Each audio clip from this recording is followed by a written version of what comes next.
And I said to Seagung, I was like, listen, when people put their eyeballs on this video, there will be no doubt. Boy, was I wrong. Hey everybody, and welcome to the Martial Mind Podcast. We are three training brothers of Shaolin Kung Fu, talking about the way training and Shaolin interacts with our life, relationships, and everything else in between. Today we're going to be talking about avoidance, and that's all I got.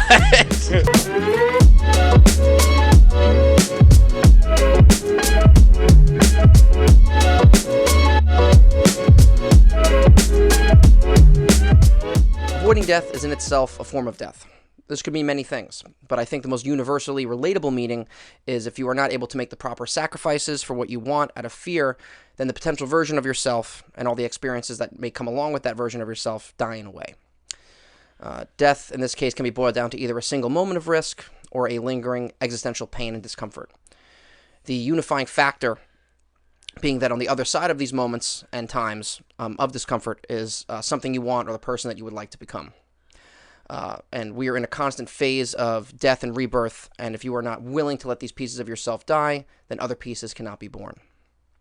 So, in saying that, I wanted to lead it over to you guys and to see, were there moments in your life, in looking in retrospect, that you either did take that leap and kind of if you noticed any immediate ramifications of that, or kind of more looking back at life of where maybe that could have led you in a different direction, or were there times where you did kind of move past that wall of fear, and just talk at the same time.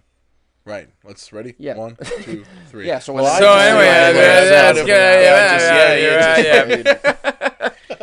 was awesome. No, go ahead, John. Well, one thing that stands out to me was that when I first broke out in television, I had one employer that I got my start with, and they had treated me pretty well up until that point. But I was seeking out a position that they weren't willing to give me, but others were. Since I'm a freelancer, I have a lot of different clients that I work for, and I was getting this position with many other clients, but my other client was still, my main source of work. So I wanted to upgrade my pay, and one season I told them, hey, it's either this position or nothing, and that was a big risk for me.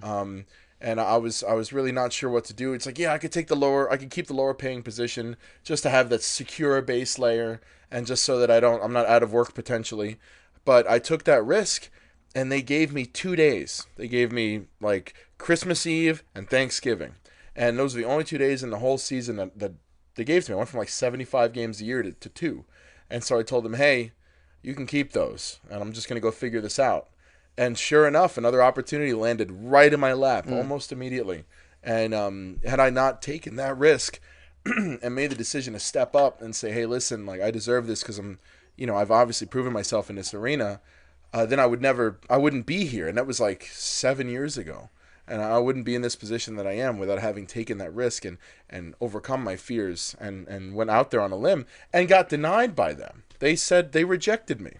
And because of that, I was able to flourish in another with another client and develop my business and my trade. So, I mean, it's very, like, fear was one of the barriers I had to overcome for that. And I feel like fear is sort of the kind of underpinning theme when it comes to avoiding regret and trying to like figure out your way. Excuse me, I'm kind of losing my train of thought here. But no, it's okay. But that's one thing that comes to mind immediately. Did you feel, was there a doubt in that moment of them kind of jerking you around, and you were like, you know what?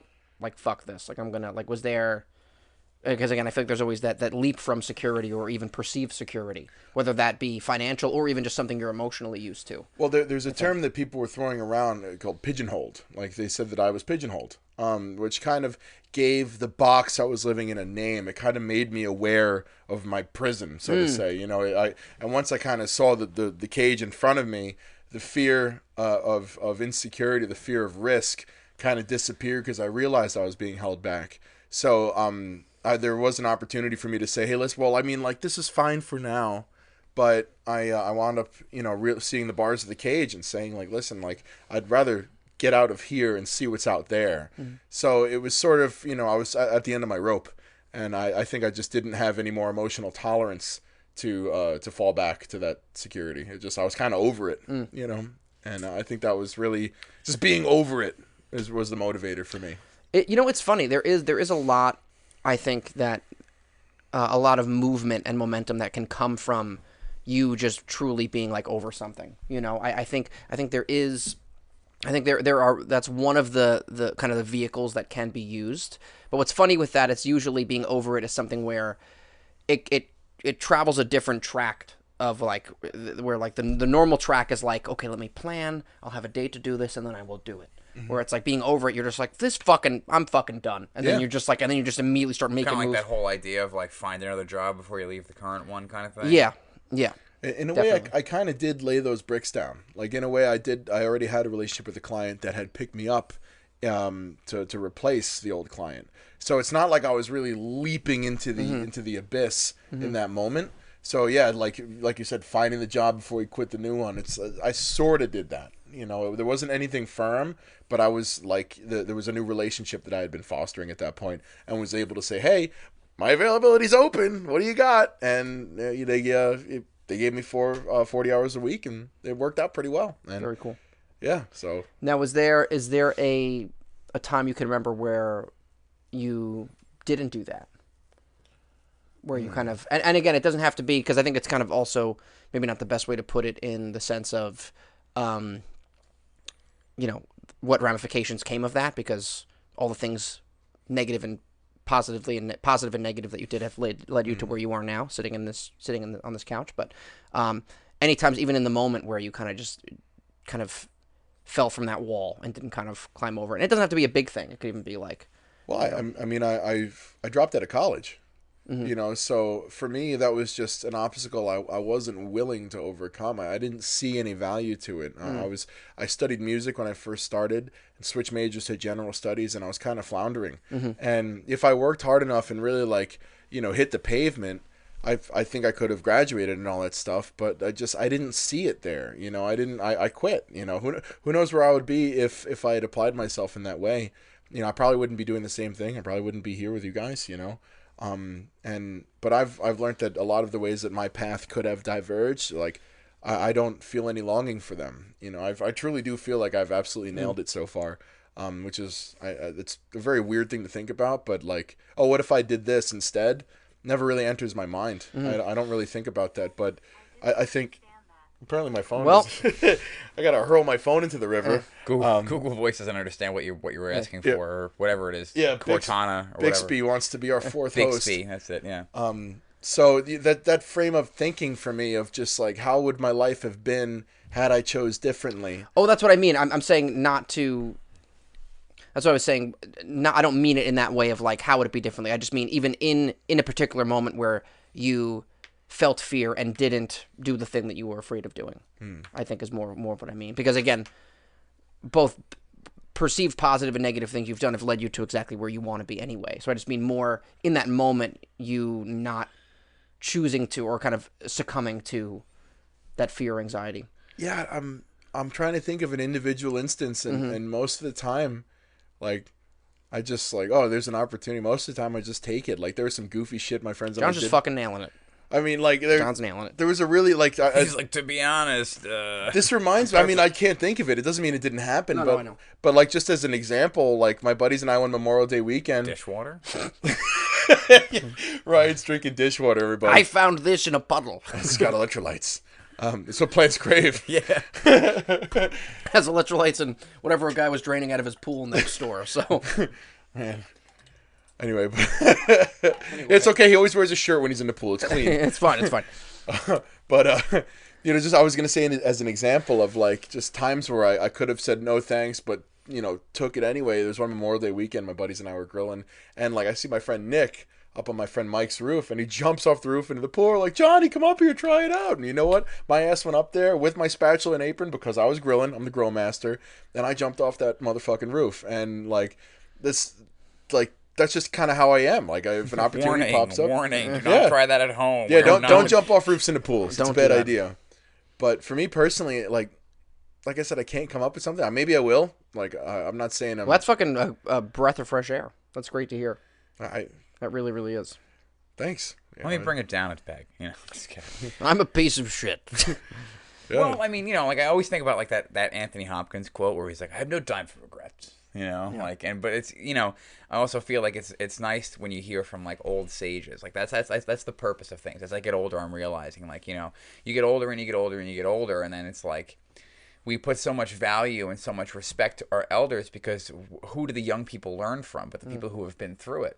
And sometimes youth blinds you, and having so much time in front of you blinds you to what you could be doing, right? So like you said, avoiding death is in itself a form of death, right? So you avoid the first thing it makes me think of is a phrase that I used to hear. I used to go to church pretty regularly, and there was one thing that we always said. I don't remember if it's what scripture it's from or whatever, but they used to say you had to die unto yourself, right? So what does that mean? To die unto yourself. So like let the old you pass away. Let your old habits and your old ways of being and thinking kind of just leave you, and you have to accept that you're going to like a phoenix, die and be reborn from the ashes of what you were. And that's terrifying and frightening, especially we live in such an egoic society. But I've always, I've used, Seagong's story as something to kind of like, put my stake in the ground, get my footing, because he's just always kind of been like, I'm going to do that. I'm not going to waste that opportunity. I'm not going to waste that opportunity. I'm not going to do that. That's going to be a waste of my time. He's just kind of like been on mission his whole life and figuring it out as he goes, like did the play, just there's no reason why you can't have experiences while still kind of like being on mission. But if there's any point where he needed to pivot and change, he did. And for me, the scary thing was quitting my job and going back to school. That was like a big moment. I was terrified because, I dropped out of high school. I have a GED. I was a bit of a wayward kid for various reasons. And then I got the GED and I tried the whole college thing, and again, it wasn't for me. It didn't speak to me. And then it was the kind of thing where it's like, well, like your test scores are good, but you have a GED, so you can't study what you want. Like take liberal arts for a couple of years, then maybe you can study something else. And it's just like, it's like the degree is like where it was like this degree, this is a joke. This is you can't do anything with this. It's just for us to laugh. We have to buy more cereal boxes to replenish our stock of these certificates. Here you go. They come in a cereal box. We found this on a bus. Here you go. But I knew I wanted to do something different, and I was 27, and I was like, all right, well, I got to do this. It's now or never. Like it's now or never, because eventually I'm going to be too old to still be living at home and still be figuring stuff out and still be starting over. Like I need to get something going. It's never too old to live at home if your standards are low enough. It's really important. So, like, it's like you said, avoiding death is in itself a form of death. And what I get from that is that, like it's a fate worse than death. You're kind of a zombie. You're kind of just existing. You're just this husk that's just breathing and taking up space if you're not trying to kind of, You're in like this purgatory of like what could have been. Well, exactly, but it's like, everybody watching this episode now has seen our episode with Jeff Chan and seen the sparring video on his channel and on our Seagong's channel of the video of us sparring a pro fighter, and like it's our first experience having something that's exposed to the depravity of the internet comment section. Yeah. On such a grand scale. Just hearing the air whistle through the open butthole of the internet. It's like it's much more off key than that. It's just I just can't go off key. You know what I mean? I'm just not able to. So, dude, I mean, wow, fucking wow. It's not a big deal. Listen, I think the intonation was fine. All right. Well, the point that I'm trying to make is that it's hard to kind of filter through that, and like all these people that like don't know what they're looking at, that are bringing up like Bruce Lee already proved that kung fu didn't work. It's like, what are you even saying? They don't know. But what are they doing with their lives? These people are just like sitting at home, probably working a 9-to-5 that they hate, and they're UFC fans. So like, who are you? Yeah. Well, and you have to yell at somebody in the comments section. I'm a Kyokushin black belt. Like, dude, who are you proving it to? What are these people doing with their lives? That they're so bitter and they're so angry that they have nothing better to do than put more negativity out into the world in the form of bad comments, you know? And I mean, like, for as many bad comments, there are also great ones. And that's not the point that I'm trying to make. To relate it back to this, it's like taking those leaps and kind of a leap of faith, you know, like you were saying, it's a learning experience. And I don't think you can walk through life an elevated individual. I don't think you can achieve that without those risks, without not fearing death. I think you need to not be afraid to die unto yourself, as I had said earlier. And now the other thing is being afraid of death itself will kind of freeze you in time, you know, like being afraid of aging, being afraid of getting older, being afraid of your own mortality. Oftentimes, you know, will freeze people in this state of immaturity because they don't want to grow up, because growing up means accepting that time is passing. And if time is passing, that means I'm getting older. And if I'm getting older, that means one day I'm going to die. And that's a hard truth for people to realize. And somebody very close to me recently was talking about like how they're petrified. They're petrified, and they're realizing that they're in their 30s now, and like they're not going to live forever, and they haven't done anything that they want with their life, and they're fucking miserable, and they don't know what to do, and they feel like cemented to the ground. They don't know how to move on with their life, and they're so afraid because if the next move they make, if it's a mistake, then I wasted even more time, and it's like then you get stuck in this vicious cycle of not doing anything that you want to do. It's almost a self-fulfilling prophecy of is the fear that, like, death fear, again, kind of a metaphorical death, but the death that you're fearing when you think about doing something is actually, I almost feel like what you're hearing is the echo of you not doing it.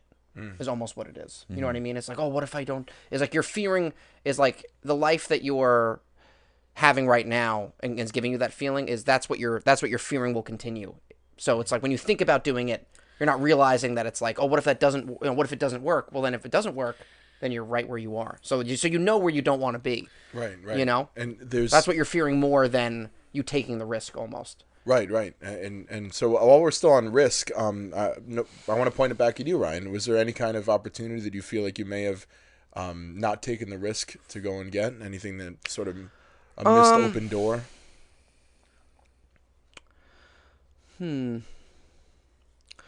Well, first, just on the inverse of that, because I'm trying to think if I do have one specifically.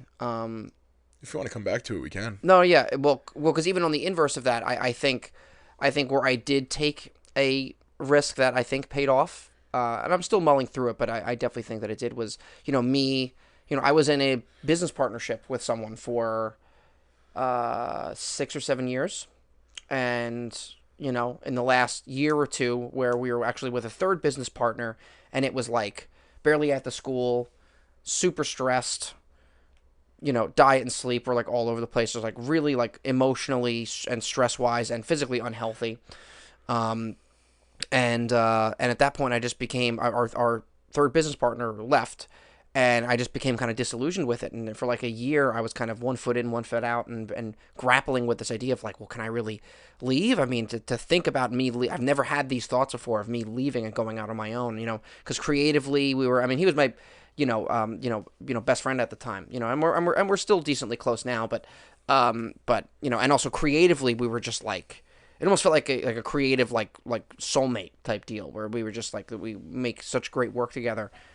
Both professionally and creatively, but and I'm just like, you on the precipice of your life not being what you thought it was going to be for the last couple of years, and it changing, and then finally one day I just like, we kind of had a little spat about something, about a creative difference. It was actually regarding kung fu and like me not being able to go to a job because I had an event that it was for a dragon boat, and I was just like, I was like, we got to talk, and we sat down and I laid it out, and I was like, I think it would be much better for us to split, and unfortunately that led to like probably from start to finish, like we started negotiations at the beginning of the pandemic, which led to like a horrible 6 to 8 months of time, and then the pandemic happened, and then we didn't speak for a few years, unfortunately, and then we got back in touch, and then everything kind of settled actually in the last couple of months. So I think in the sense of feeling that call for my own personal growth and being able to kind of forge my own path, both creatively and professionally, I think was eating at me, and it couldn't be silence. I couldn't kind of talk myself out of it. It kept nibbling, and I was like, yeah, I need to do this. And it was very scary because, again, that was my sense of security, in a sense of normalcy, and and us having a great friendship and partnership. It had its faults for sure, which was also one of the reasons that I left. But yeah, I left, and I'm still working through it. Again, it's not like I left and had like a dream job afterwards or anything like that, but other things then opened up. This started. I am doing my own video stuff and everything like that. So just to be able to have that freedom, I think it was more of on top of freedom, more of just a moment of personal growth and independence that I think I needed. Right. Kind of me more forging my own path and kind of doing it the way I want to do it, I think was what needed to happen. And I took that step. So, and even too, a smaller one, I'm sure we can all speak to this, is the smaller thing of even just joining Kung Fu. I remember the first day of me going to Kung Fu. I mean, you think, and how nerve-wracking it was. Again, like me, I walk in and I'm sitting in front of, Seagung at the front desk, and I'm hearing, I think it was for a Friday, and hearing people set up for class, and I'm like, there's scary music on, and I'm just, oh, what's going on, and I'm just like, I'm this, like, kind of more like, almost like weak shell of, a thinner shell of who I am now, and me just the entire time hoping that Seagung was not going to ask me to, like, oh, you want to train right now? Because I'm like, just like 5-pound iron shit, just right through the chair, but you think about how many people, like, to me, it's like, oh, I was scared and I did Kung Fu, but you think about how many people don't do things because of that and treat it as like a passing thing, like, oh, that's scary, I'm going to avoid that, and then I wouldn't have had this if I did that, so stuff that can be treated in passing like that can potentially lead to things that can be life-changing. And I think that's why it's important to find the balance of not letting shit get to you, but also living deliberately and not just treating potential opportunities and things as just thinking of them like, more will come, or like, that's not going to be a big thing. Just thinking and living deliberately and intentionally, I think. Yeah, I mean, like, those petrifying things that make it hard to move on, the what ifs and what's going to happen, like, the same person I was having that conversation with about this all reminds me of a particular individual that we all know that, like, who is very close to me and I love very, very much, but has a lot of growth that needs to happen, and who's going to be pushed very hard this summer, and that will help. That's the purpose of testing. That's the purpose of getting over yourself and just, like, sucking it up and keeping moving, because it helps you through those things. Like, that fear doesn't necessarily always go away either, Like, my first day at Kung Fu was, I was always so, like, growing up without a father, I, like, always had these abandonment issues, and I always felt worthless and like, why doesn't he want me? You know what I mean? Like, I had no idea he was in jail. I never knew that, and I think I've discussed that on prior episodes. Like, I had no idea until like a year and a half ago that he was in jail. My entire life, I just thought he ran out on me my whole life. And then my mother was fucking 20 when she was pregnant, 21 when she had me. So she's in school, working on her career, trying to live her own life, trying to maintain friendships, trying to date and raise a son at the same time. And you can say what you want, you know what I mean? You can say what you want about that, but, like, she was doing whatever she could, and she was a baby with a baby, honestly. You know? Like, I remember how I was at that age, and I was a mess. I can't imagine having a kid 8 years ago. Yeah. No. What am I, 33? So I'd have a 12-year-old right now? Could you imagine that? Having That's a middle fucking schooler. Great. Having a middle schooler. The worst age person to own is a middle schooler. Yeah, to own. Easily the worst age They're group. just goblins. You could have phrased that way better. But anyway. Yeah. Tomato. Anyway, but so I had these tremendous abandonment issues because of that. And I clung to, like most people do, substance and sex. That was where I ran to. So, like, I had a reputation for, like, running around, and I was just always at the bar. Doing blow and getting blown. Bro. Check and check. But I was just always at the bar, always fucked up on something, you know what I mean? Like, that was my priority. I didn't know how to take it easy. I didn't know how to go to the bar and have one.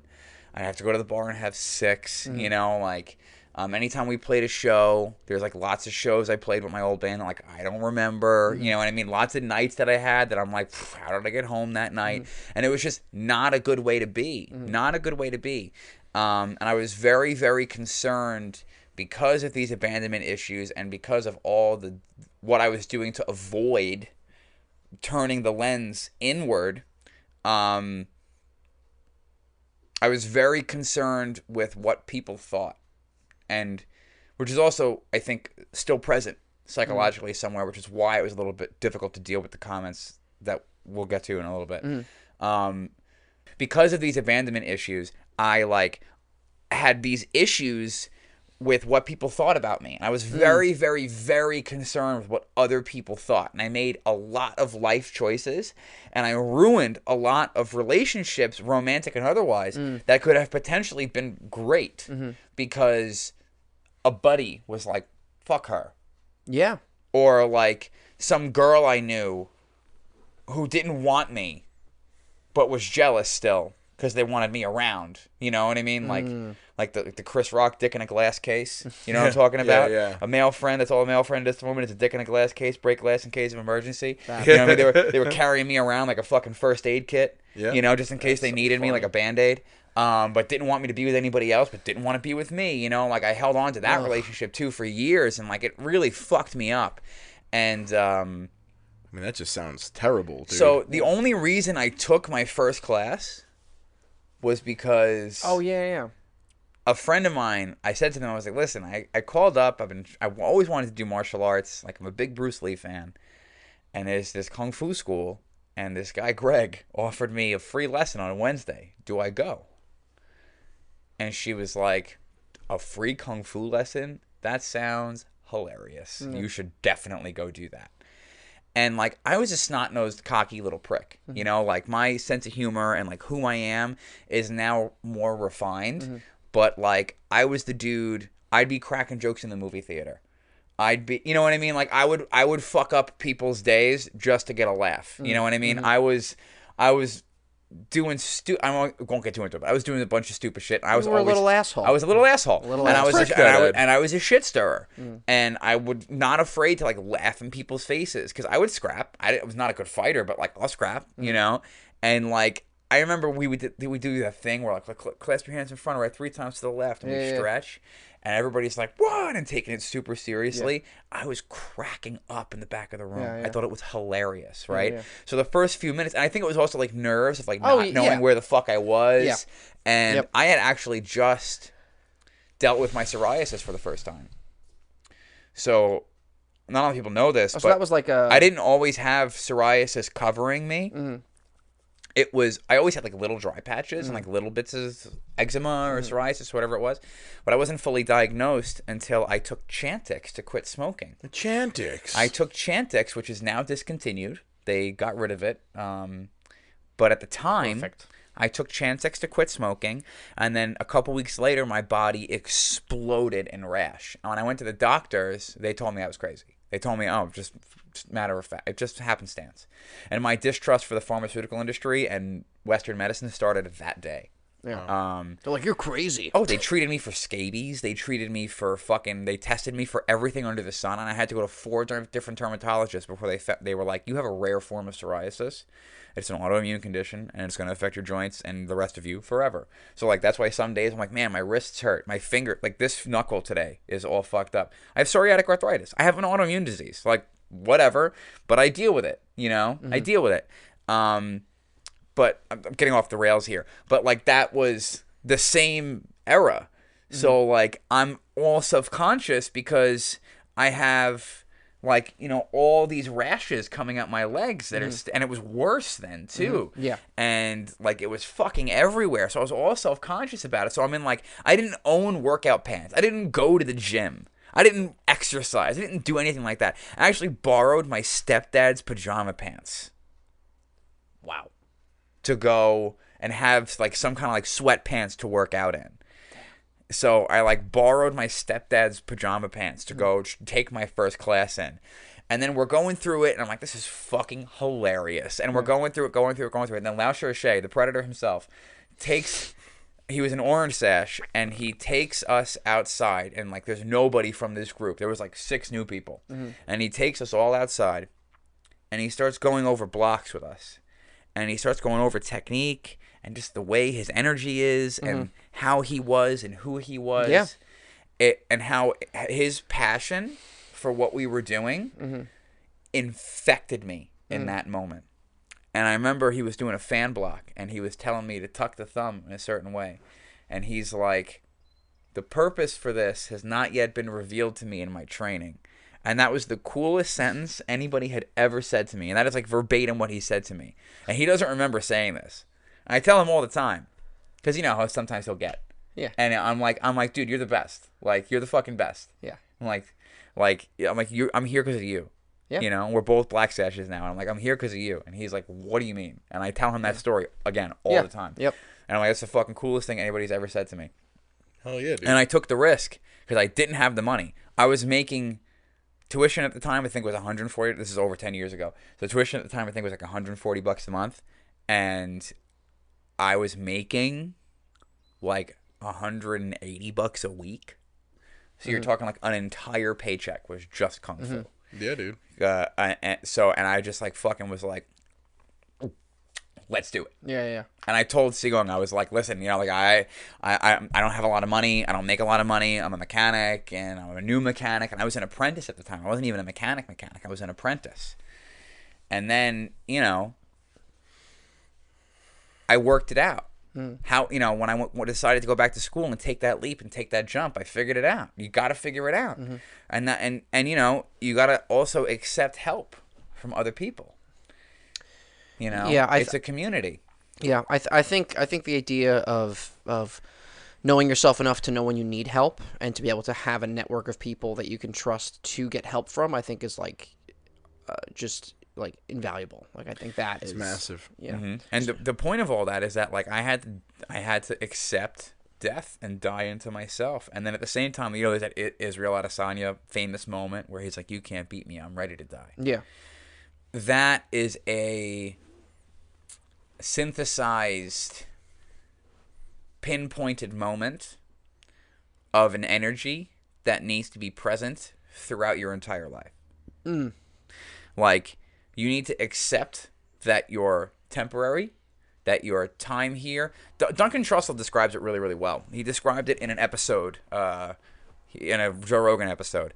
If you don't know who Duncan Trussell, he's a great comedian, and he's also like very metaphysical and very spiritual person. I love Duncan. Incredibly learned when it comes to, you know, Eastern religions and stuff like that. And the voice of a cartoon character. And he has actually voiced a cartoon character. Yeah. He is just like probably like one of the more or most like abstract, interesting out there. He's like if like a rainbow slinky was like a person. It's like if a slinky was a person. But he talks about the universe is the ocean, right? And your life is the dolphin that comes.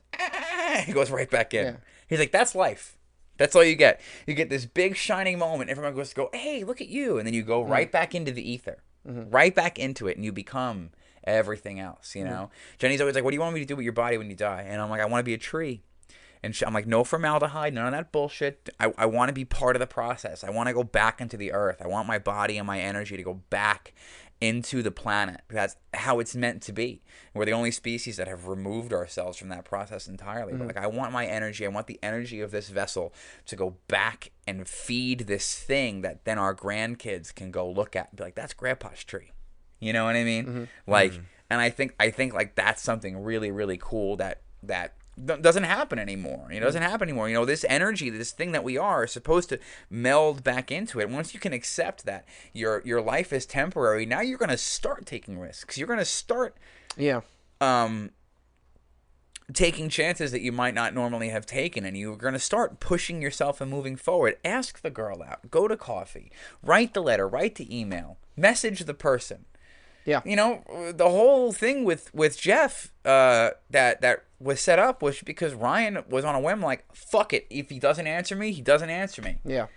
I'll just message him. Yeah, and that's inspired me to like start reaching out to message other people. Like what would be really cool if we could like collab with like Juji Mufu, and like have him like put us through a lift one day. That would be wild. You know what I mean? Like put us through a lift, make a crazy like like duck helmets on fire. Yeah. Video with him, and then like have him teach us how to flip, and then we can teach him some kung fu shit and like hit bags with Juji Mufu. Yeah. You know what I mean? Like do some like martial mind shit with him. Like have him just like, okay, you can throw great kicks. Like fucking, how much power you got, buddy? Yeah. And have him That'd just be cool. like knock me over. Yeah. You know? That would be sick. That would be awesome. That would be awesome. Yeah. But you know, I've been a fan of his forever. But you know what I mean? Like it was just the doors are open now, and like just your small risk to do that. Look at all of the amazing shit that came from it. Yeah. So you don't know where the ripple in the pond is going to go. Yeah, that's a really good. That's a really good point. You really don't know where the ripple in the pond is going to go. 100%. I mean, look at how we reconnected, Ed. There was one night at the bar. I mean, like, fuck you, though. You know? Yeah, I mean, fuck you. Starts fighting. Yeah, dude. I mean, at that point in my life, I was just like, I was drinking every night. I had a lot of bad habits. I gained a lot of weight from high school, and just because I was out drinking all the time, and that's what I would do after work. That's like that was my happy hour per se. It was like midnight to 3 a.m. And I saw Ed out one night, and one thing is like I've always loved martial arts, and like when I was a kid, like age 10 to like I don't know, I hurt my knee when I was 16, so like that age. I took jiu-jitsu, and I loved it, but like I stopped training before I turned 20, and then I would always talk about it. Like when I would be out at the bar, and I realized I became a person that I was talking about it, not being about it. And I was really frustrated about that. And Ed was like, "Hey, you want to try Kung Fu? This is where I go." I was like, "Sure, man." And you know what? There was an opportunity for that to just disappear in the wind, and I just keep getting drunker and fatter and more awful, and I'd probably be dead by now. But I stepped on the mat, and I made it happen. It was 3 years ago. So talk about like just things like on a whim, like, yeah, there was definitely an opportunity to let that pass, but we made it happen, and now we're here. Now like there's just each one of us. Yeah. You think about all the little moments that have led to us literally sitting on this couch. Yeah, together. I had like just gotten my black sash, I think. Yeah, you just did. But I like just got my it was black 2019. sash. Yeah, and I was like, I went out to a townie bar because I was just like bored. You know what I mean? And there I was. And it's funny because John and I were kind of like friendly in high school. We were never really friends, and a big part of that is because John's like so positive and genuine that I thought he was disingenuous because I was used by so many people throughout the course of my life. You piece of shit. That whenever people were like naturally like happy and like happy to see me, I was like, oh, what do you want from me? That was the first thing I would think about people. It's like, what the fuck do you want from me now? Like, what are you going to try to get out of me? And I would just push everybody positive away. And then it turns out the people who were like nice with me were only friends with me because they got something out of me. Where's anybody from my old band? Is anybody in my life? No. During the pandemic, I called, I texted, I messaged. Nothing. You know what I mean? A couple of them have like friended me back on Facebook here and there, but there's still like no fucking communication. And it was the same thing like your business partner. I left because I was like, listen, you don't understand that this thing is also important to me. You're getting annoyed because I'm like, oh great, like, and if we get a trailer when we go on tour, I can like bring my weapons with me and I can keep training. And they're like, we gotta make room for your fucking stick. You gotta make room for like your big stick that you can twirl. You're gonna twirl your fucking stick around. Your baton, your kung fu baton. And I'm like, it's a staff, and I can kill you with it. And it's like they just don't get it. They just do not understand. They don't understand. And that's what I feel a lot comes from to kind of. It's just a good place to kind of like go into. Does anybody have anything else to? Well, the impermanent stuff, or are we moving into that, or the fear of death, or is? You have something you want to say about that? Because I was going to move into the other topic that we were going to go into. Well, yeah, I mean, when it comes to the fear of death and impermanence, it's something I like. As positive as I may be, and as like bright and happy as I am, I'm very scared of death. It really freaks me out a lot. Not because I feel like I have so much.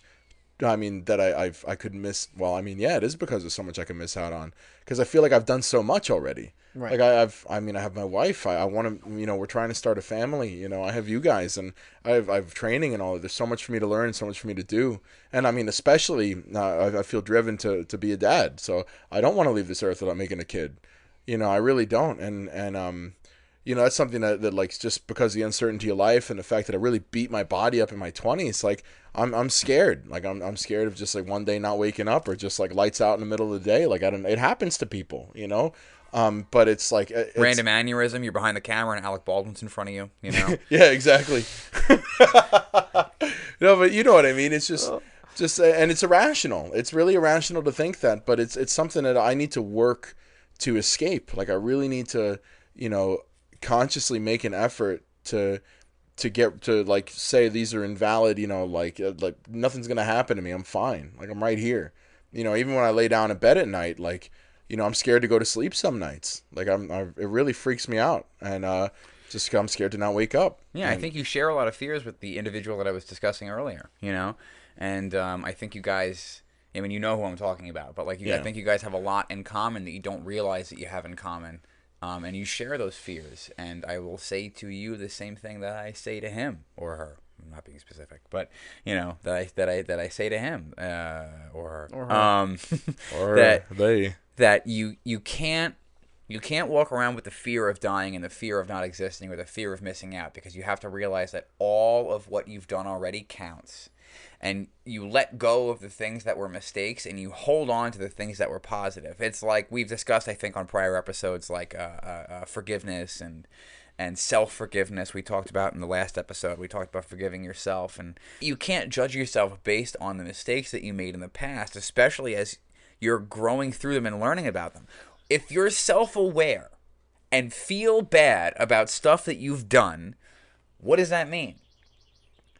Right? What does it mean? It means that you're growing past it. It means that you care. And that means you're better than the mistakes that you made in the past. Unfortunately, what that also leads a lot of people to do is to then repeat those mistakes or repeat bad behavior or bad habits that are unhealthy for them as an escape. You know what I mean? Like, I can't deal with this right now. Let me just have a drink. I can't deal with this right now. Let me get really high. I can't deal with this right now. Let me go out and party. Let me go, whatever it is that's not good for you. You know what I mean? Yeah, dude. Like you, let me go eat 6 frozen pizzas in my bed and on my underwear. Right? Yeah, that was what happened to me, man. I think that was yesterday. I think I ate that. I think I did that yesterday. 6 frozen pizzas in Well, your it was underwear. one, but I was in my underwear. I also like what you said before, because this is something that I haven't thought about that much of again, because for me, I get paralyzed more with not of me dying, but of my life changing and other people dying. Where again, like I'll be in this like purgatory of what is to come. I think I've dealt with so much death in my life that like that doesn't faze me anymore.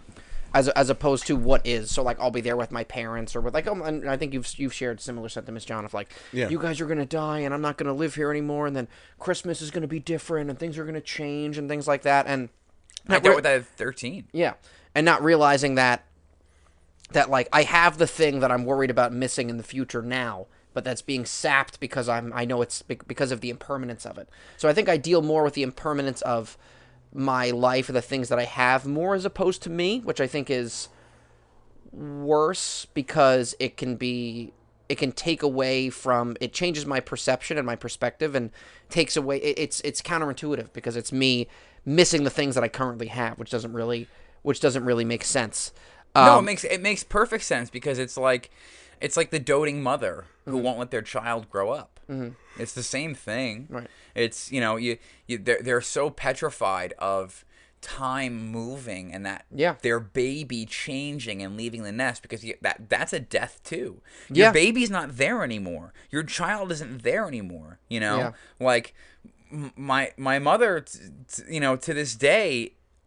She's so proud of where I've been, but she still is always sharing these pictures of when you were a kid, when you were a baby, and it's like the healthy way of dealing with those things. But there's still an element of sadness, and that sadness is supposed to be there. Yeah. That sadness is part of it. It's okay to cry. It's okay to be sad about things. Yeah. It's okay to be like, oh, I miss those days, and to mourn the time that has passed. That's part of it. Not every emotion is supposed to feel good and elated. Yeah. I think that's a really good point, is saying that, and my therapist talks about this a lot, of just, that life isn't always meant for you to be happy, and it's not a form of, and I've been struggling with this back and forth of trying to find the balance, but it doesn't mean you're emotionally unhealthy or dealing with stuff in a bad way if you are unhappy by something, because it is also the human experience, part of a healthy human experience is negative emotions. It's not just positive emotions or having the perfect perspective so nothing sucks. It's like part of being a human is being imperfect in that sense of being perfectly, imperfectly perfect in that way. Yeah. But I also like the idea of what you said too of, in worrying about like, not doing everything you want to do, where you're only looking at the perspective of almost like you're a biased perspective of you starting from a clean slate of right now, of like where you're only looking at what you didn't do in the past, and then you're looking at what you didn't do in the past, and now the less time you have in the future to do what you want to do. But you're like, yeah, but what about all the good stuff you did in the past? Why does that not count? Why are you not looking at that? Like why? So much all of the stuff you did right, like totally matters. Exactly. Totally so much of your lack of fulfillment comes from your lack of proper perspective on your life, and in you giving yourself the credit. My therapist talks about this a lot, where he'll say, and I've grown out of this, I think, a decent amount, but where he says, he's like, the way you speak about yourself matters, and the way you talk about yourself matters. So even smaller stuff, like this isn't exactly what I'm getting at, but changing things from requirements to preferences. Like, I need to do this to like, I would like to do that. Because in the minute that there's that need, there's friction of like, I'm not doing, or it's like, I'd like to. It's like, just make it a preference. I'd like to do that. I would like to have that happen. But even with that, the idea of more to the point is he called me a few times. He's like, the way you talk about yourself is like, if you're not doing anything right, you're a fucking idiot and you're lazy and you just need to be, and why can't you do simple stuff that everyone else is doing? But then when you do make achievements and you do stuff, you're supposed to be doing that. So he's like, so it's either negative or it's neutral. It's never positive. Right. He's like, and that's important for you to realize that you don't allow yourself sometimes. It's either I'm a fucking idiot and a fuck up and I'm not doing what I need, and I'm not doing what I need to be doing to make this happen. And when I do, it's like, well, I'm doing what I have to be doing. So this is status quo. And he's like, you never give yourself a break or a pat on the back. Yeah, that's really hitting me too. That's definitely, I feel that a lot. Yeah. There's something else that I'm learning that I think also affects a lot of people out there, that this might help somebody. Whoever's meant to hear this. That, like, because of everything I've been through, I get really bitter and really jealous. And, like, I can't. Because it's a waste of energy. And it's a waste of time. Like, jealousy is a pattern. It's a hard pattern to break, too. My grandfather died when I was 13, and I had to see his body at 13 years old. Like, not even, like, my grandmother was in the nursing home on the other side of the hospital. And the night he died, I went and I pushed her wheelchair through, and I was wheeling her into the room, thinking that they would cover him with a fucking sheet or something. But he's just rigged, just mouth agape, tongue hanging out of his mouth, hand off the side of the bed, dead. This man who was, for all intents and purposes, the father figure in my life. He taught me how to ride a bike. He taught me all this shit.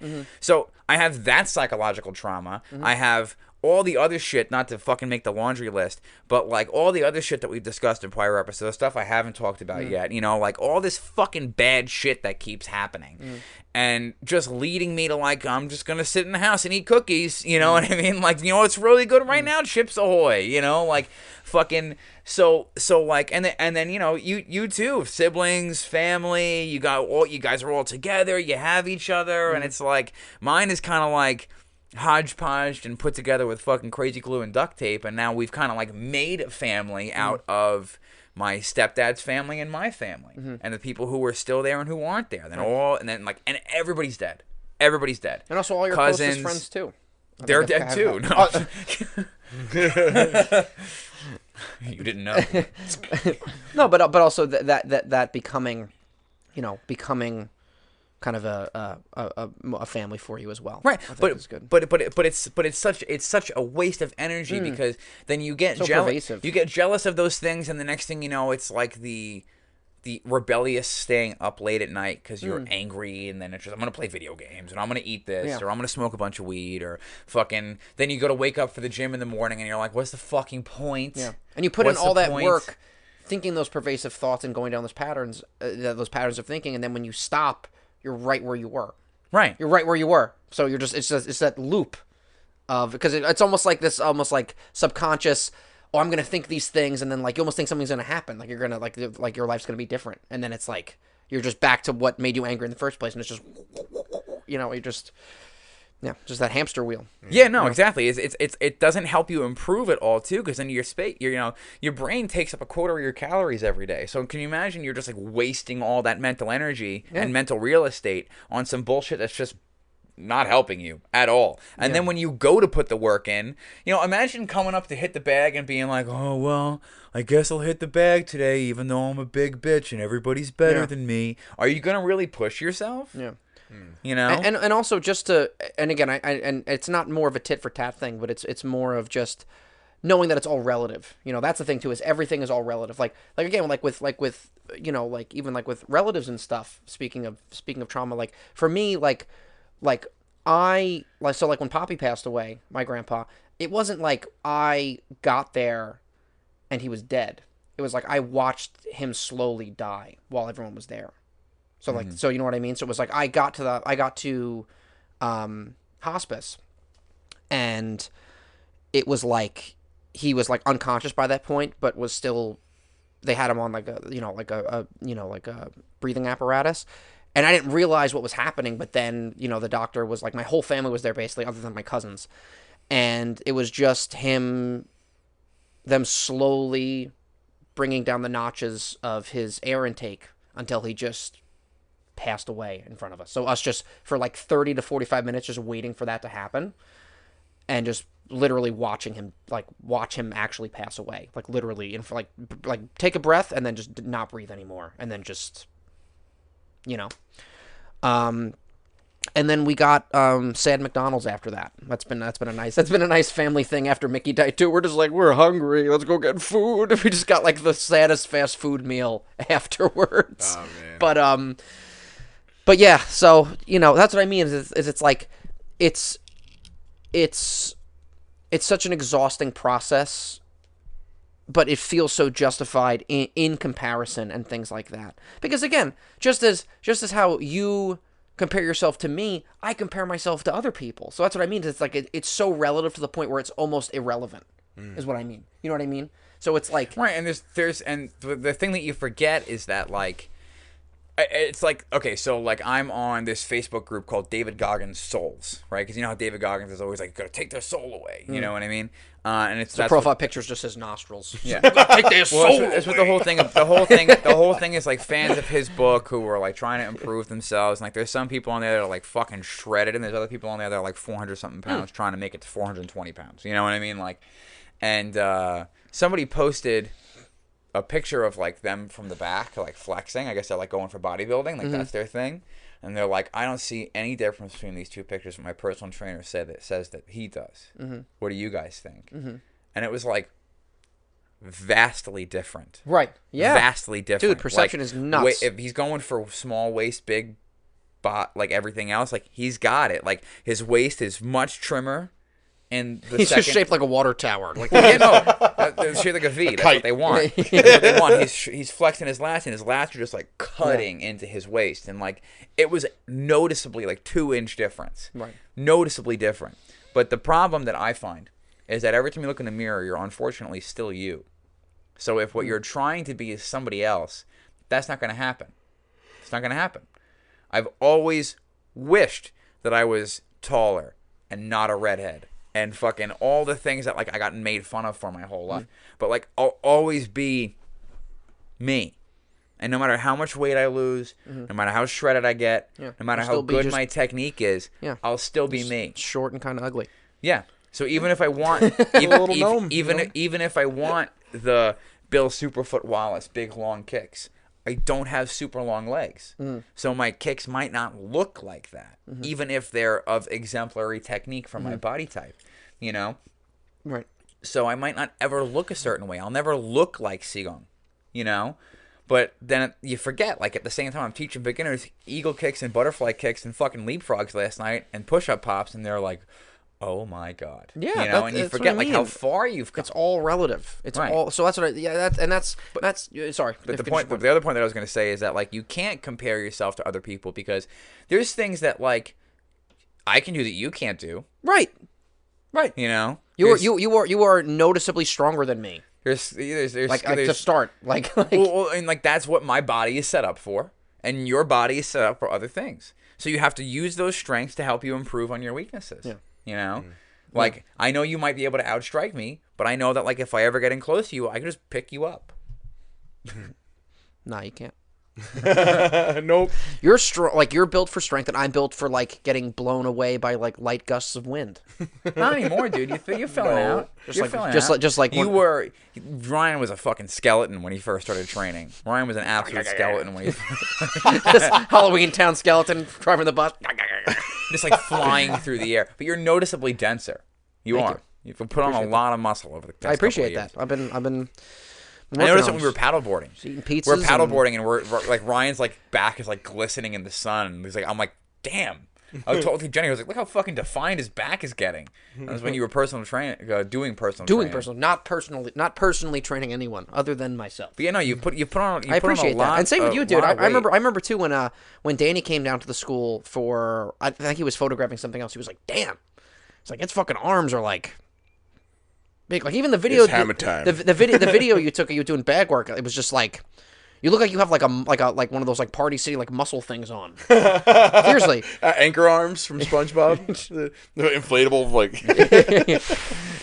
Yeah. No, dude. The same thing too. Like again, but even that perception wise, it's like you focus on this, but it's like everyone else is like fuck. Like Ed's put on a lot of muscle. Right. You Yeah. know? So it's like you only like it's tough when you have like mental issues and you just only ever see the negative. Yeah. You know? Jenny's always like, you're out of your fucking mind. Like, you're out of your mind. She'll be like, who's this muscle man walking around my house? Because I will walk around my house stark naked. It's my fucking house. Ed's dick is out all the time. I don't care. I'm literally cooking the other day naked. And she's like, you're making bacon. Like, that's not a good idea. You might get burned. You might get some burns. What if I like that kind of thing? Ed makes bacon a lot. Listen, I will. It's 3 in the morning. I just thought we could do some bacon. Come to bed, honey. Try that with some of my bacon. That shit will attack you. Oh yeah, Gordo did make his own craft bacon for quite a while. I did. At a loss. We operated at a loss. It was delicious though. Very good. I got to bring back a small batch for the boys. Yeah, no, absolutely. Anyway, summer months are rolling in. It's bacon time. Every third strip of bacon was just a $10 bill. So John was losing money. Oh man, that's where I put my God savings damn account. it! This bacon's $1,200. I didn't mean to accidentally pack $4,000 into that last. Fuck. this is cool. This is cool, like gold colored tinfoil you got. It's like no, that's gold leaf. It's like wait, what? But then again, you think about even with that, how much stuff of like probably you tell Jenny. She's like, it's like we all are in our own little fog of like what we think we are from like when and we look were how fucking much 12. she's improved over the past couple of years. Yep. You know. Yep. Absolutely. Even you, John. I remember too. I think I told this to you after when you guys came over for dinner last time, and like Gab even said my sister she was like wow, she's like John lost a lot of weight. She's like John looks good. Yeah. You know, she was like John used to be like way bigger. You know. Right. So like just shit like that. And like even the point that you're at right now happens to everybody, like where your skill and the techniques that you know and the execution that you're trying to put behind your techniques is something at this point in time your body can't keep up with. So now you're getting all these little injuries because your knowledge of your skill set is now more advanced than your physical aptitude, right? So now you're at that point that everybody goes through where there's an imbalance there, where you have to allow your body to catch up to the skill that you have. Because you have the skill, it exists within you. Now you have to let your body catch up to the skill, right? And it's constantly... It's constantly doing that. Right. And I noticed that like it's after nights where we're doing like partner drills, like stuff similar, like sparring adjacent, like similar to sparring, where I find I'll have ankle pain either that night or the next day. Because you need that springiness and like and I'm that's moving around a lot. That's why it's called the I forget what it is in Chinese, but the Tendon Changing Classic, that famous book from Shaolin that like is about all these different qigong exercises, because the qigong exercises and the dynamic tension and the holding your stance, like the 18 Lohan, that's designed. The 18 Lohan is designed to change the what's the word for the makeup of stuff? Composition. Thank you. To change the composition of your tendons and ligaments. So, funny enough, in Chinese medicine, there is no difference in tendon and ligament. It's just sinew, right? So they didn't view it as two separate things. we delineate that in Western medicine because, tendons connect muscles to bone and ligaments connect bone to bone. But that is the only difference, right? For the most part, yeah. That is pretty much the only difference. Go. So in Chinese... It's more just an organizational thing. So in Chinese medicine, it's just considered sinew. And so they wanted to, increase the strength and pliability of that sinew. There was no separation of flexibility and strength. Where now in the modern fitness and especially powerlifting community, people are like, I can't stretch before I lift because I won't be able to lift as much because my muscles aren't tight. And it's like, that's not how that works. I can only max out my bench press if I have a neck injury. It's like, what? Well, dude, I literally PR'd my bench press at 250 this morning. I PR'd my 225, my 225 rep range. I asked my spot, I'm going to go for 3. And then I hit 3, and I was like, I'm going to go for 4. And I hit 4, and I almost hit 5, but it had me pick it up. A couple minutes later, I hit 250 for a single. That's awesome. And I can fucking... Oh, here we go. Oh. Put my hands together behind my back. Nice. So I have pretty decent shoulder mobility. I have pretty decent flexibility and shoulder mobility, and I'm pretty mobile. Especially compared to how I used to be. I don't have full splits yet, but I can pretty much do a front split, and I have pretty good flexibility and range with my hips and my knees and my ankles, and that took a lot of work. But most of where that progress came from was from qigong. Most of that progress came from the internals. All of my stance work progress is from the 18 Lohan, from the first, second, and third part of the 18 Lohan. All of it. All of it. And you can progress with your ankles, knees, and hips just by doing the first section of the 18 Lohan, which I understand we're talking about this and it's an internal conversation. You guys don't know this form. However, if you are a Qigong practitioner or if you want to take up Qigong, we have Zoom classes available at the school. Go to shaolinlohan.com. But still, that's how I did it. That was how I came from somebody who could barely sit in a horse stance to 6-minute horse stance on my test and pretty damn decent stance work when I do my forms. Yeah. No, you have pretty sick stances. 6-minute horse stance still breaks my brain. It's all Qigong. It's not squats. The squats I do because I like to.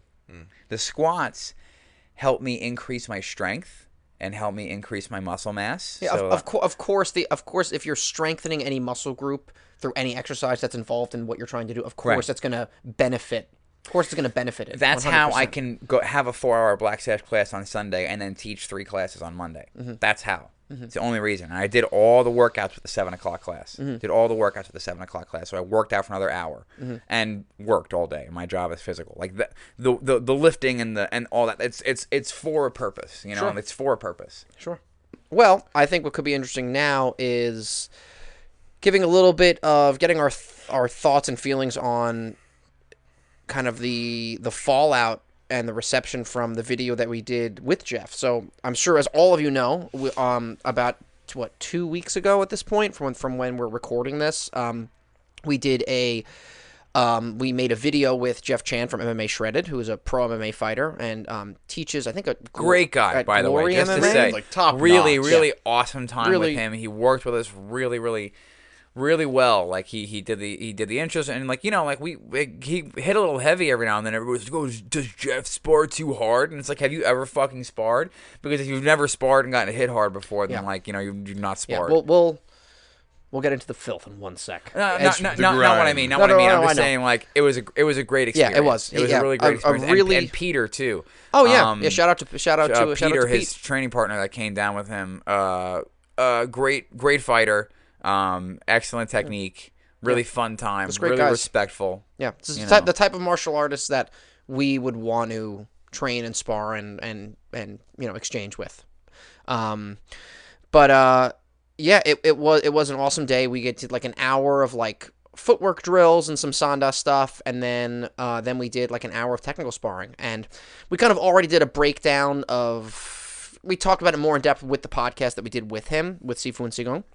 But I think what's been more interesting, and that we're all kind of getting effects from, and I think other people too who sparred with us from the school were being affected by, was just getting our first experience with like the fallout of like the garbage juice of the internet, and because again, just to lay the scene. So I'm just picturing like when you take the garbage out of the pail. Oh, yeah. And it's just leaking on the kitchen Yeah. floor. It's just chicken water. I remember I was take the ones at a 7-Eleven when I worked there, and there was just like a full pot of fungus coffee at the bottom. You take a nice like extra long boba tea straw.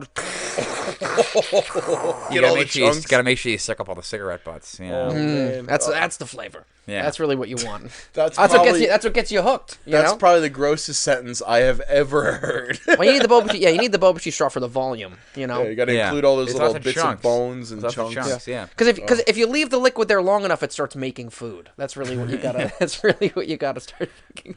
It becomes alive. It becomes food. I mean, really, at that point, it's just penicillin. It kills the bad. It kills the bad. It's like urine. It's basically biome. sterile. Yeah. It's become so rotten it's sterile. That's basically how it goes back to. It reverts back to water. It just goes the full life cycle of just Rice Krispie wrappers, loogies, lotto tickets, and cigarettes and coffee. It just reverts. Oh man! I will revert back to dust. Back to the earth. Yeah, back to the earth. The way it was the meant full to be. biblical life cycle in the bottom of a 7-Eleven garbage You're can. peeking a little bit. He's just really happy to be here. I love talking about 7-Eleven garbage, so I get excited. But I think the biggest thing was, overall, I think all of us can take things away where things we wanted to do better, things that we wanted to, just as you were saying, your own one. Being nervous, and which is a real thing too, because it's like to kind of lay the scene out. This is one of the first times we've ever sparred someone outside of our school before. We've done it like once before when we went down to the Myrtle Beach school, our sister school. But this is the first time we've done it. It's with a pro MMA fighter, and he is bringing with him his audience and his following and his kind of this his whole brand that he has. Which is him going to different schools, trying out different things, and and he has a very MMA focused following, at least from what it looks like, that at times can fall into the normal internet toxicity of just people talking shit and people also not knowing what they're talking about, and some people knowing what they're talking about, and it was nerve-wracking. It was, it was like us first time doing this with a pro fighter, coming with all that, kind of baggage in a way that I don't mean it that way, but that's the only way that I can think about saying it, with all that kind of stuff with him. And then on top of that too, it's us representing the school and representing an art that a lot of people, I think probably in his following and in his spaces think is bullshit. So it's like, that's a lot of pressure. So you feeling that way, I think for me, I was a little more like emotionally kind of like checked out from that. Like I kind of, once I picked Jeff up, because I picked him up I picked Jeff up and brought him to the school. I was kind of just not disassociating, but I was kind of just like, okay, not a time to feel anything. Oh, dude, I was so pissed that we pulled up at the same time. I like really wanted 20 minutes to like talk to Sifu and like get psyched up. Yeah, but none of that happened. It was we kind of well, especially when we got there, we kind of just went right into it. Yeah, we kind of just went right into it. Oh no, but I mean, like, I wanted to get to the school before you got there. Yeah, and I was trying to, and we pulled up at the same time because I was in like a daze all morning. Yeah, it was definitely overwhelming for all those reasons. I feel like a lot of pressure being on us. Whatever stretch I just did can't go on camera. Just ISO away. You're on every angle, Ed. Every angle, Ed. You were here. Every single camera. Why am I on every camera? Every camera, you're here, Ed. This is gonna go on the episode, isn't it? Yeah, 100%. So. And I think what was, it was just a very jarring experience. I think one of the things that I found most jarring was seeing the lack of consistency in what was being said, which I think is just a byproduct of people on the internet. As far as the comments go. Yeah, like literally seeing polar opposite opinions about the same thing that people are watching in the same video. Like stuff of seeing of like seeing stuff about like Sifu Rafi and it being like, man, that guy's got really good head movement. That guy's moving good. It's like, man, that guy sucks. Or like, man, that guy got his ass kicked. And I'm like, how? Like, how? It's a sparring session. Everybody gets their ass kicked. No, I know. But like to be watching, to have people with such different views of what happened. It's not even like, oh, I saw it from a different angle, so it's different. It's like you're watching the same video. And it's like, I don't... or like, wow, this is great to see, like, Shaolin, like, that's awesome, like, finally getting to see good representation to, like, wow, this clearly doesn't work, or to, like, or like, they're doing Sanda or they're doing this. That's not Kung Fu. And I think that was one of the big things that we felt that we got a lot of was certain things were just, I think we were also dealing with the exception rule that comes with Kung Fu, where like I think certain comments that were said are not things that would be said in other videos. Like again, like I know I've brought this up a million times to you, but it's like the idea of us doing like sweeps or like tossing Jeff, and it's like they were like, oh, that's in bad taste, or like, wow, he didn't throw 100% and like you're gonna like toss him, that's in bad taste. And it's like, how is that in bad taste? It's like working a technique. I didn't snap his knee. Yeah, and also to be fair, like you weren't the one getting fucking kicked by him. Like when I swept him, he wasn't like, okay, and I was like, yeah, Kia, and like my internet, like doing my my internet karate outfit that I have on. Yeah. It was like he threw a kick and like he got swept in a controlled way, just like no one's talking about when like also he tried to sweep me when I kicked at him, but it's like, and again, this is not at all an attack on Jeff, because Jeff didn't do anything wrong. It's Jeff just was a gentleman. It's the perception of what was happening that I was just like, and same thing too. It's like I don't think anyone was talking shit about that when, again, like Jeff did videos with Muay Thai practitioners or doing stuff with kickboxers or going to schools where they were sweeping him, and it's like, but again, because it's Kung Fu, there's this nitpicking of either if it looks somewhat effective, then they're like, oh, well, that's not real Kung Fu. That's not what Kung Fu is. And it's like being said by people who don't have any literacy in traditional martial arts a lot of the time. Never done or don't know what it's supposed to look like. And again, it's crazy too, us seeing and understanding to a better degree the bridge between form and function that we're showing.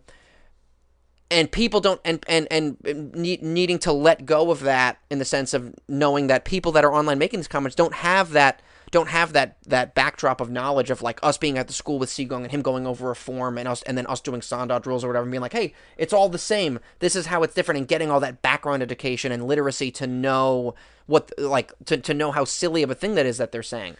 But it's also Kung Fu fans that just don't understand Kung Fu. Like, Kung Fu doesn't use gloves. You need to have fingerless gloves. You need to be using your trapping and your locking. And it's like, okay, if you're using your trapping and your locking and you have fingerless gloves on and you're really using it in real time and that person is still standing or not severely injured, then you're also doing that wrong.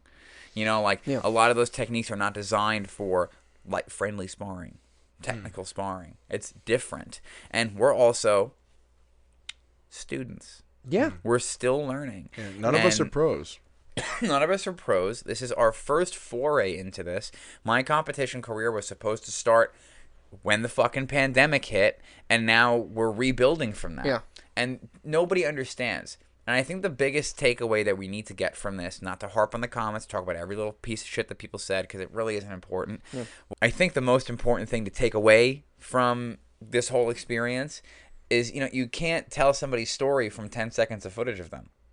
And the internet, and I think our modern culture wants to know everything about you from looking at you for 30 seconds. We live in a tremendously superficial and superficial and judgmental culture. And these same people who will be like, so proud and so brave. You do one thing on a video and they're like, that fucking sucks. Yeah. You're terrible. Good thing I wasn't there. Good thing I wasn't there. I would have done it better than you. Yeah. Yeah. And it's just like the guy with sleep apnea mask on. Yeah, I'm just saying, don't talk about John like that. No! I don't mean you. I meant the guy commenting. I honestly don't need it anymore. Oh, good for you. Yeah, I've been checking my blood oxygen levels. I don't go below 91. So yeah, we're happy. Awesome. Good for you. Anyway, so the point being is like, we live in a day and age that's where everything is so polarized and it's so superficial and on the outside of, and nobody wants to look at, nobody wants to. It's like the fat guy at the gym. You know what I mean? It's like the fat guy at the gym. It's like there's gonna be some groups of people that are like, "Why are you posting this?" and other people who are like, "Good for you." Right. Dude. Yeah. Well, I had a conversation with Seagong at the end of the day when we were done recording, and we were both very excited about getting this onto the air, and he was a little nervous. He was like, well, I just hope we represented Kung Fu well. I just hope we got our stuff out there okay. And I said to Seagoing, I was like, listen, when people put their eyeballs on this video, there will be no doubt. Boy, was I wrong. The internet is just absolute cesspool of people that have no idea what the fuck they are looking at. They're like, what? Because it wasn't like big pronounced fans and like inverted strikes and like. Then they said that Sifu Nick looked sloppy when he's doing drunken. Dude, Sifu Nick is a machine, okay? Yeah. There's no cleaner fighter I've ever seen than Sifu Nick. He's so fucking good. And then Jeff kept when he hit Sifu in the top of the head in the video, and I saw somebody commented like, "Ooh, Jeff owes that guy who hit the top of the head lunch." Like, you know, like that wasn't cool. But like at the same time, guess what? You're throwing punches and kicks at people, and shit happens. Yeah. And like he had a prior injury. Yeah, he had a prior injury. Shit happens. You know, he's 42. Yeah. You know, like pretty traumatic back injury. Yeah, things happen. Yeah. Things happen. It is what it is, and like, yeah, he had to be careful after that moment because he doesn't want to trigger anything. And it's like people will look at that on the internet and be like, "That guy fucking sucks." And it's like Sifu Nick is one of the most vicious, deadly fighters that I've ever had the pleasure of meeting. And it's proof. Like the words these people are typing out in the comment section, trying to discredit what we do, they looked at what you guys did. And were able to come up with that conclusion. It's just proof that their opinions are invalid. It's proof they have no clue. So, like, you really can't... we already said it. There's no value in that. Yeah, some of it you just got to laugh at. Like, I think what was so funny was you were telling me about, like... You know, we've like posted a few things on Reddit, like not too many things. I remember you told me, like, you were like, yeah, you're like, one of the things you posted, like, there was one comment that we had that was just like... One comment on the episode, the only comment. And it was, what was it? Oh, it was like 30-something episodes and an hour and a half each equals like 55 hours of talking shit instead of training. Shut the fuck up and do it or don't. And it's like, bro... You have no idea how many hours a week we train. Who took your fucking milk money? But that's what I love, though. It's like, you know? like that comment doesn't make any sense because it's like it's assuming like again like the episode ends and then we just wait. We just sit here for a week. Yeah. What makes you think we're not training after this? That's what I mean. I'm Gogginsing this shit though. I'm sorry, I cut you off. No, it's okay. But that's what I mean. Is it's like some of it is just laughable. And again, it is a very us taking it in stride, and it is a good lesson in knowing that you can't rely on people's opinions or what they see, especially on the internet. Because again, the infrastructure of the internet and YouTube and this type of content that's being built is not meant for. It's not meant for them to have the 3 to 10 years of context that we have regarding what we do to have an actual opinion about it. They're just like, oh, well, this is what I've seen of Kung Fu. This isn't that, so this isn't Kung Fu. Not in the movies. This looks like kickboxing because that's what I know, so that's what it is. And it's like... And you're also talking about a 10-minute highlight reel from about an hour of sparring. And really 2 hours of training. Yeah. We had a whole hour class before that as well. Mm-hmm. So it was just... You know, so, and again... It's my favorite part, too. It's like, hey, we're going to work the springiness of your ankles for an hour. Now go spar. Yeah. Great. Hey. But, yeah, and again, just seeing, kind of, again, just us sharing that, that kind of anxiety about it, of just, like, after it happened. Because, again, even before it even got released...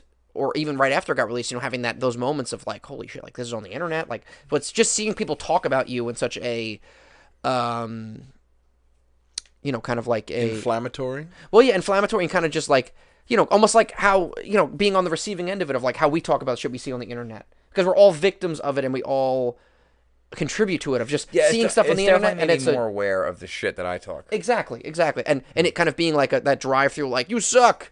And then be like, oh shit, like So I think it's also, and I think anyone in our position would probably feel similarly in an introspective way with that. But, just seeing the polarizing. I was gonna say something, but he kept going. Just seeing the polarizing opinions of exactly the same thing, I thought was very interesting.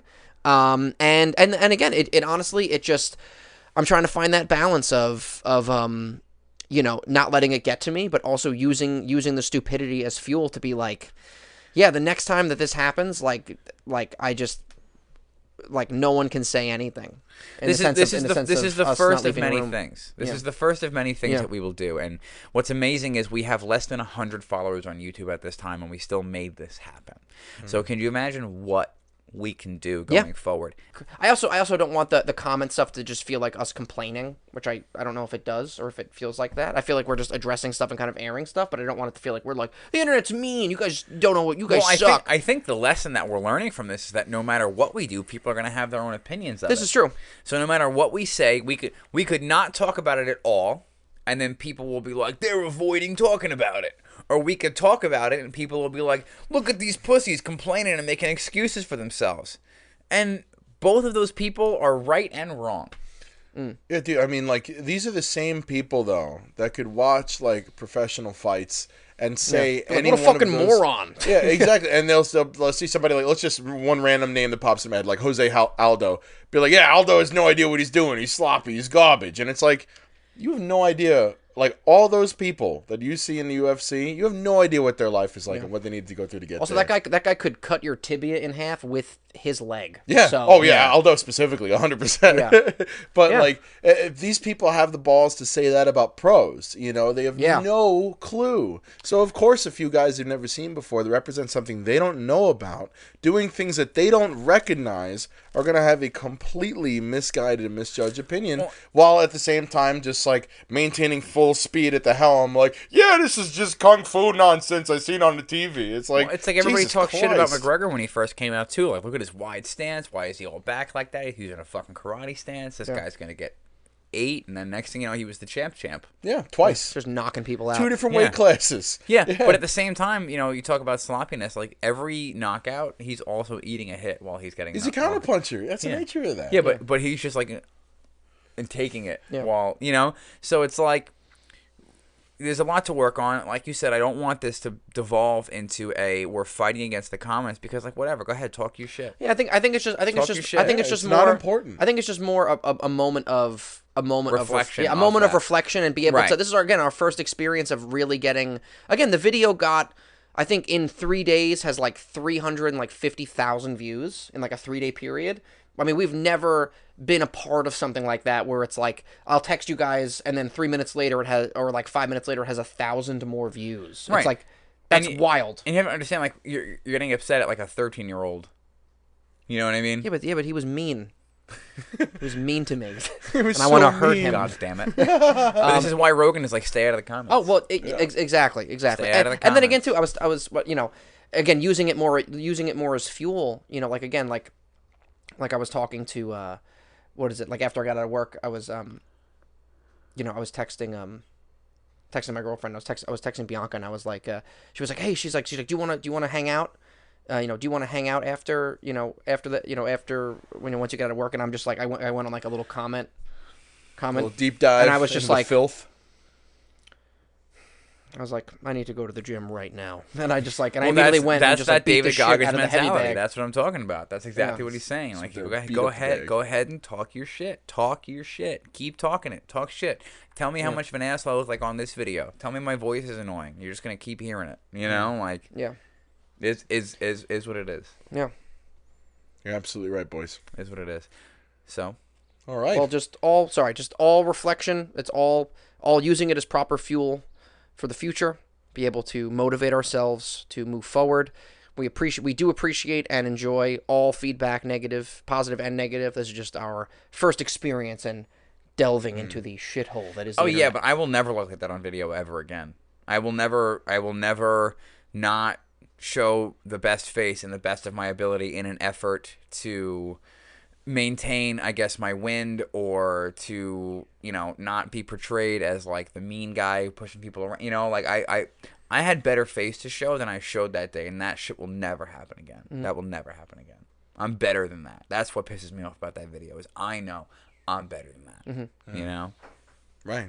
I think, again, having that reflection that you're having, I think, is super important. I think, again, kind of like I texted you guys, what was it, a day or two ago, that I think what we're seeing and what I've noticed is almost, I think, what was powerful and important about this thing that happened with Jeff and this collaboration is more about what happens after it than us prepping for it and it happening. Yes, that's important, but to get that feedback and kind of to have Kung Fu more in the limelight now, it's like it's our job to really be the pinnacle of the art at our respective levels and to be able to represent it properly in the best way that it can. And what you're saying about yourself and what you're feeling, I think, is justified, productive, and useful and necessary. And again, I'm having my own version of it with me watching myself, things that I did, things that I wanted to do, things I'm like, man, I wasn't even, Sigong told me to fight this way, and I just like wasn't. And I was like, why? Because you just get blinders on, because it's a nerve-wracking thing. There's a lot of pressure. It's a lot of pressure. So I think it was an amazing day. I wouldn't change it for the world. All the feedback and everything after it has been awesome. Good and bad. It's been awesome.